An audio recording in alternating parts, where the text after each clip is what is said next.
Je suis entré à l'âge de 9 ans dans une école Steiner-Waldorf.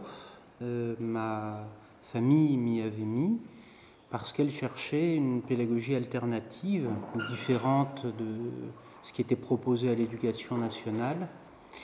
Et c'est très progressivement que cette école et la pédagogie qui y était dispensée a fait de moi d'abord quelqu'un de perméable à certaines idées qui sont celles de l'organisation qui est derrière les écoles Steiner, c'est-à-dire l'anthroposophie. Et puis, quelque part, profitant aussi d'une situation de fragilité familiale, l'école a accentué sa pression pour que j'adhère plus fortement que d'autres élèves à ces idées anthroposophiques. Je dirais pour répondre à la question comment on rentre dans un système de pensée comme l'anthroposophie, on y rentre à la fois en douceur et en force. C'est-à-dire en douceur, c'est-à-dire que tout se fait sous une forme qui est apparemment bienveillante, douce. On nous y amène progressivement sous la forme d'une séduction. Et puis en même temps, à certains moments, quand il y a de la résistance, les pédagogues de ces écoles savent aussi passer en force.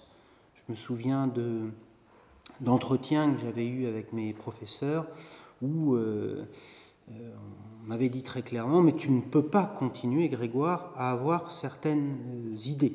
Il faut que ça change. » Donc là, il y a aussi violence à ces moments-là.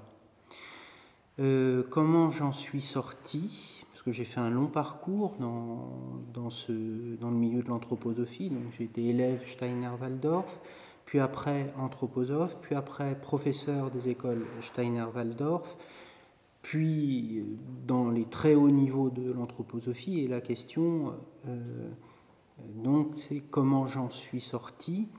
J'en suis sorti tout d'abord par la réflexion. C'est important que ce soit passé par la réflexion et non pas par l'émotion, parce que l'émotion ne permet pas de se libérer de ce genre d'emprise.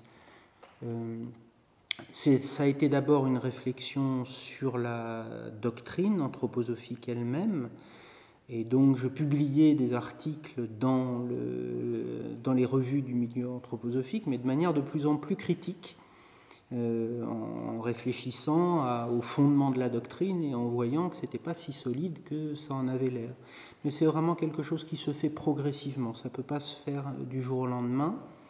Le deuxième élément qui m'a permis de m'en sortir, c'est aussi le fait d'avoir gardé un point de comparaison, c'est-à-dire j'étais aussi professeur à l'éducation nationale et du coup je pouvais comparer les systèmes et me dire au bout d'un moment, mais quand même il y a des choses bizarres dans les écoles Steiner-Waldorf et dans l'anthroposophie. Donc avoir un point de comparaison, ne pas couper complètement avec des amis qui n'étaient pas dedans, ça a été très important. Et ensuite, un pas définitif a consisté à prendre contact avec l'UNADFI, une association qui a une conscience de la nature de ce que c'est qu'une dérive sectaire, et puis petit à petit d'écrire. On m'a demandé d'écrire un témoignage sur ce que j'avais vécu dans ces écoles, et cette écriture m'a permis de comprendre comment il y a un endoctrinement progressif des élèves dans ces écoles, et comment on porte atteinte finalement à leur dignité. Ce qui m'a valu un procès devant la 17e chambre correctionnelle de Paris, puisque dire publiquement ce que j'avais dit, mais c'était une nécessité pour moi, dire publiquement ce que j'avais dit, évidemment, ça n'allait pas plaire à ces gens. Et je crois que le procès a aussi, paradoxalement, été un pas important qui m'a permis de couper définitivement.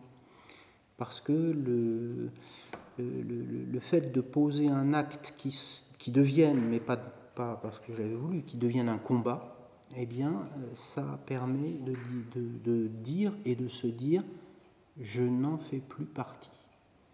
Alors que ce mouvement a vraiment une capacité d'élasticité formidable. On peut s'en éloigner énormément et puis au bout d'un moment y revenir.